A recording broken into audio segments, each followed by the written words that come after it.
this idea that I want to share with you today is about reconnecting our land with our people, our coasts and forests. And I think we've got a disconnection happening at the moment. And that leads to a loss of identity, in my mind, and a lack of respect. And if people don't understand the values, how can we possibly understand the risks that those values face? So, why do I think we've got a bit of a disconnection going at the moment? Well, it won't be a surprise to you that we are in our nation, which is sending more people to the cities. Sometimes they go there for paid employment, sometimes for better education. Now, we're bringing up children in those cities. There's generations of children that have never seen this land, never been back to this land. They might visit it on TV shows. They might see it once in a holiday.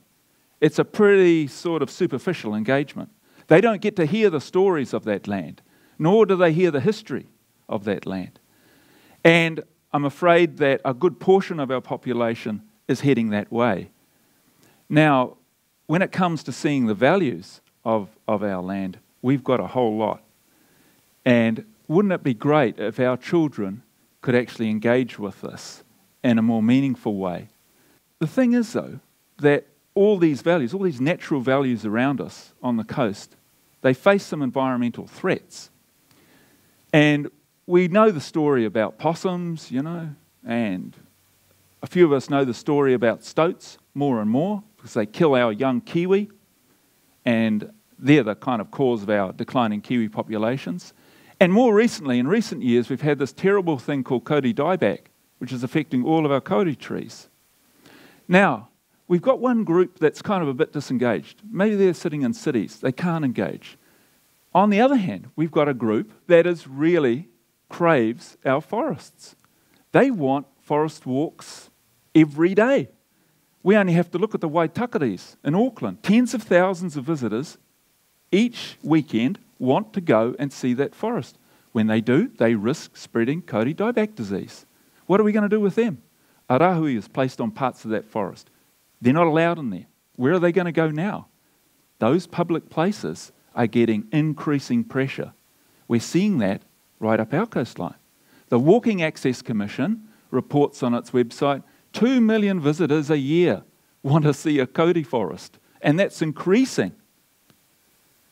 So we've got these two things going on, placing pressure. One, disengagement from the land, people in cities. This other, this craving for the forest. When they do that, they're not getting these stories from those forest experiences in a meaningful way. What if we could change that? What if we could just do something different that would be really unique for you, Northland? It'd be a point of difference for us and reconnect our land in a more meaningful way with our landowners and our values. I want to relate a story to you that's been happening on the coast because I think it's a great illustration of when connection happens, what kind of really environmentally changing effect that can have. And landowners have done this. No agency, landowners have done it. And it's a movement called the Kiwi Coast. And the Kiwi Coast is all about connecting up landowners to kill pests that kill kiwi. And they're really, really effective at what they do. It's a movement that's seen an increase in kiwi numbers in Northland. Elsewhere in New Zealand, kiwi are on the decline. It's an amazing personal achievement made by these individual landowners.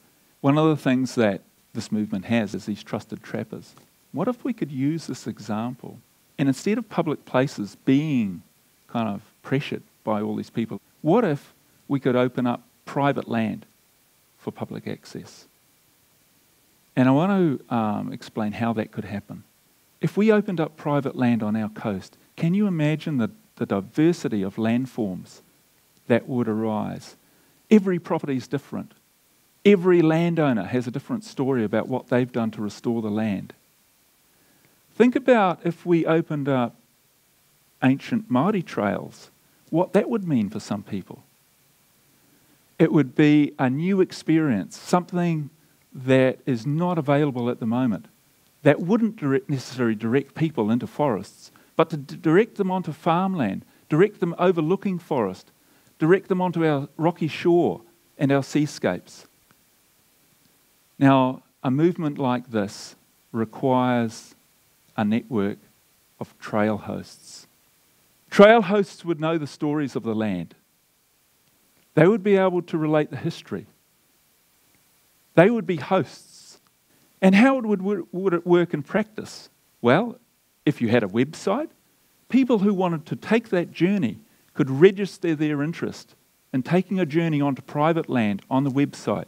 The trail host would invite them on. And I say invite because it's a privilege to come onto this land. And if you do it in a voluntary way, there's respect because that person's hosting you. And you've got some obligations as a host. You've got some obligations as a visitor. So the landowner would be able to tell their story. Now, we have hundreds of groups involved in the Kiwi Coast movement. We have many, many hundreds of people involved in those groups. The diversity is enormous. Trail hosts link up with landowners, link up with people wanting to take the journey. It's all possible. And I think reconnecting with the land in a meaningful way would allow those people to take away a message that they haven't been able to do so before.